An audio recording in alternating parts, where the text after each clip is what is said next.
আসসালামু আলাইকুম। আশা করি সবাই অনেক অনেক ভালো আছেন। আমার শাশুড়ি মা আমাদের বাসায় বেড়াতে এসেছেন। তাকে নিয়ে আমি একটু ঘুরতে বের হয়েছি, কিন্তু রাস্তায় কিছুক্ষণ জ্যামের মধ্যে আটকা পড়েছিলাম। আজকে আমরা একটা পার্কের উদ্দেশ্যে বের হয়েছি। পার্কটির নাম হচ্ছে চৌরঙ্গী ফ্যান্টাসি পার্ক। এটা চৌরঙ্গী ফ্যান্টাসি পার্কের একদম বাহিরের গেট এবং আশেপাশের পরিবেশ মোটামুটি ভালোই পরিষ্কার পরিচ্ছন্ন আছে। ভেতরের দিকে একটি লম্বা রাস্তা আছে, আপনারা চাইলে রিক্সা ভেতর পর্যন্ত নিয়ে যেতে পারেন, কিন্তু আমরা একটু হেঁটে যাব, এই জন্য আমরা বাইরের গেটের সামনে নেমেছি। আমার শাশুড়ি মায়ের সাথে আমি হেঁটে যাচ্ছি। এই পার্কটির অ্যাড্রেস হচ্ছে নারায়ণগঞ্জ চাষারা থেকে খানপুর হয়ে বরফ কলের পাশে শীতলক্ষা নদীর তীরেই চৌরঙ্গী ফ্যান্টাসি পার্কটি অবস্থিত।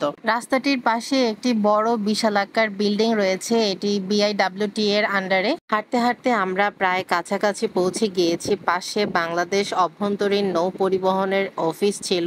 আমরা চৌরঙ্গী ফ্যান্টাসি ইকো পার্কের প্রবেশদ্বারে পৌঁছে গিয়েছি। এই পার্কের আরো একটি নাম আছে, সেটি হলো বিআইডব্লিউটিএ ইকো পার্ক। এটা হচ্ছে এই ইকো পার্কের মেইন গেট। পার্কের বাইরের পরিবেশটাও অনেক সুন্দর করে আলপনা আঁকা আছে এবং বাইরে খাওয়া দাওয়ার জন্য ছোট ছোট কিছু দোকান রয়েছে। টিকিট কাউন্টার থেকে টিকিট সংগ্রহ করতে হবে, পার পার্সন 100 টাকা করে। আমরা 2টা টিকিট সংগ্রহ করেছি এবং এই টিকিটের সাথে 60 টাকার একটি রাইড ফ্রি আছে। আমরা পার্কের ভিতরে প্রবেশ করেছি এবং প্রবেশ করার পর দেখলাম আলপনা দেওয়া রাস্তা এবং চারপাশের পরিবেশ অনেক সুন্দর, অনেক সাজানো গোছানো, পরিষ্কার পরিচ্ছন্ন এবং চারপাশ গাছপালায় ভরপুর। পাশের একটি প্লেনের রাইডে বাচ্চারা অনেক মজা করছিল, আমারও উঠতে খুব ইচ্ছে করছিল, কিন্তু লোকে কি বলবে এই ভেবে আর ওঠা হলো না। কিন্তু নেক্সট টাইম ইনশাল্লাহ অবশ্যই উঠবো, কারণ দিল তো আভি ভি বাচ্চা হ্যাজি। এরপর একটি বড় বিল্ডিং এ বাম্পার কার্টস রাইডের ব্যবস্থা ছিল বাচ্চাদের জন্য। আমরা প্রায় 4টার দিকে পৌঁছেছিলাম, এজন্য ভিড় অনেক কম ছিল।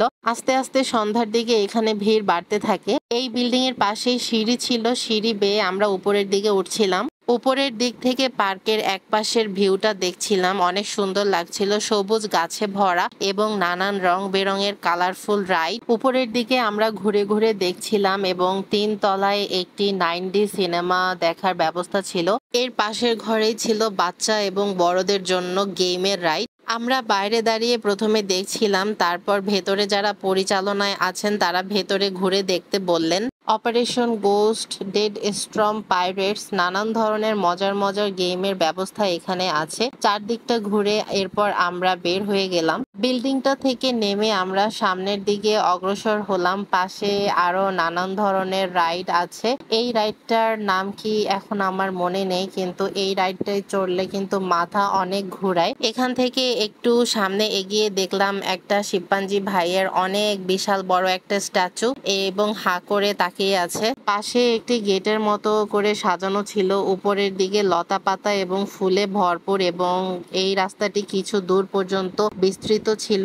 এই রাস্তা থেকে একটু সামনে গেলেই নদী দেখা যায়। নদীর পাশ থেকে সিঁড়িগুলো অনেক সুন্দর করে সাজানো আছে এবং স্পিডবোট রাইডের ব্যবস্থা আছে। চৌরঙ্গী ফ্যান্টাসি পার্কের সবচেয়ে বড় আকর্ষণ হচ্ছে এখানে নদীর তীরে পার্কের পাশে একটি রেস্টুরেন্ট আছে, এটার নাম হচ্ছে চৌরঙ্গী ফ্লোটিং রেস্টুরেন্ট এবং এখানে সুস্বাদু খাবারের সাথে সাথে লাইভ কনসার্ট দেখারও ব্যবস্থা রয়েছে। রেস্টুরেন্টের এক পাশ দিয়ে দেখলাম এখানকার মানুষজন ট্রলারে করে নদীর এক পাশ থেকে অপর পারে চলে যায়, খুবই মনোরম দৃশ্য।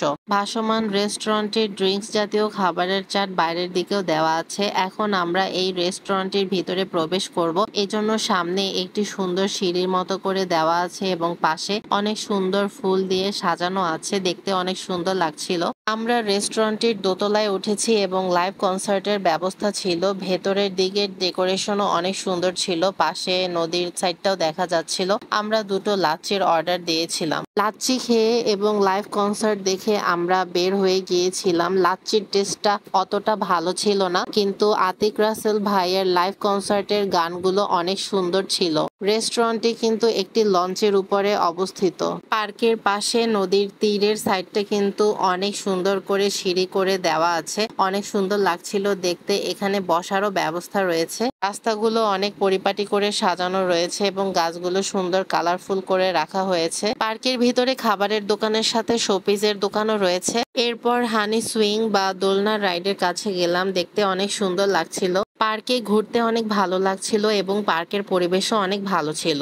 এরপর একটি ট্রেনের রাইডের কাছে গেলাম, আমার শাশুড়ি মাকে অনেক বুঝালাম কিন্তু তাকে এখানেও উঠাতে পারলাম না। এই পার্কে গাছপালা অনেক বেশি এবং পরিপাটিভাবে সাজিয়ে রাখা হয়েছে। পার্কের বিভিন্ন রাইডের টিকিটের মূল্য তালিকা এখানে দেওয়া রয়েছে। পার্কে ঢুকতেই প্রথম দিকে বাচ্চাদের জন্য ঘোড়ার গাড়ির রাইড রয়েছে। সব জায়গাগুলো আমার শাশুড়ি মাকে আমি ঘুরে ঘুরে দেখাচ্ছি এবং তিনি অনেক আগ্রহ সহকারে সবগুলো জায়গা ঘুরে ঘুরে দেখছেন। পার্কের ভিতরে একটা পিচ্চি মেয়াওকে দেখলাম, অনেক কিউট ছিল।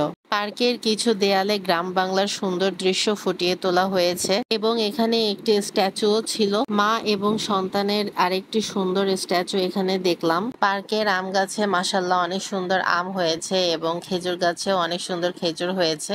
এই রাইডের নামটা ভুলে গিয়েছি, ছোটবেলায় অনেক উঠেছিলাম। এখানে কুমিরের উপরে বসার ব্যবস্থা করা হয়েছে।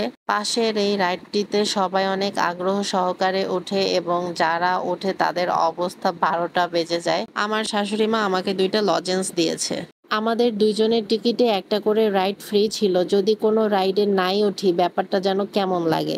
আমি 2টা টিকিট দিয়ে 2বার হানি সুইং রাইডে উঠেছি এবং আসলে অনেক ভালো লাগছিল। অনেকদিন পরে আমি দোলনায় উঠলাম, অনেক ভালো লাগছিল, অনেক বাতাস লাগছিল। আমাদের মনের ইচ্ছাগুলো যেগুলো পূরণ করা যায় সেগুলো আমাদের পূরণ করা উচিত। পরে করব, পরে হবে, এসব ভাবনা ভাবতে ভাবতে কিন্তু সময়টাই হারিয়ে যায়, পরে আর ফেরত আসে না। পার্কের ভিতরে এবং নদীর সাইডে অনেক সুন্দর সুন্দর ফুল ছিল, অনেক সুন্দর লাগছিল। এখন প্রায় সন্ধ্যা হয়ে এসেছে এবং পার্কে লাইটিং গুলো অন করে দেওয়া হয়েছে। রাতের বেলায় এই লাইটিং এর আলোকসজ্জা আরো বেশি সুন্দর লাগে। অনেকক্ষণ আমরা এই পার্কের পুরোটা ঘুরে ঘুরে দেখেছি। ঘুরতে ঘুরতে আমরা এখন অনেক টায়ার্ড হয়ে গিয়েছি। সন্ধ্যার পরেও আমাদের থাকার ইচ্ছে ছিল কিন্তু এখন আমরা বাসায় চলে যাচ্ছি। চৌরঙ্গী পার্কে আমাদের আজকের দিনটা অনেক ভালো কেটেছে এবং অনেক সুন্দর লেগেছে। আজকে এ পর্যন্তই। আপনারাও এখানে আসতে পারেন, ঠিকানা আমি আগেই বলে দিয়েছিলাম। সবাই ভালো থাকবেন। আল্লাহ হাফেজ।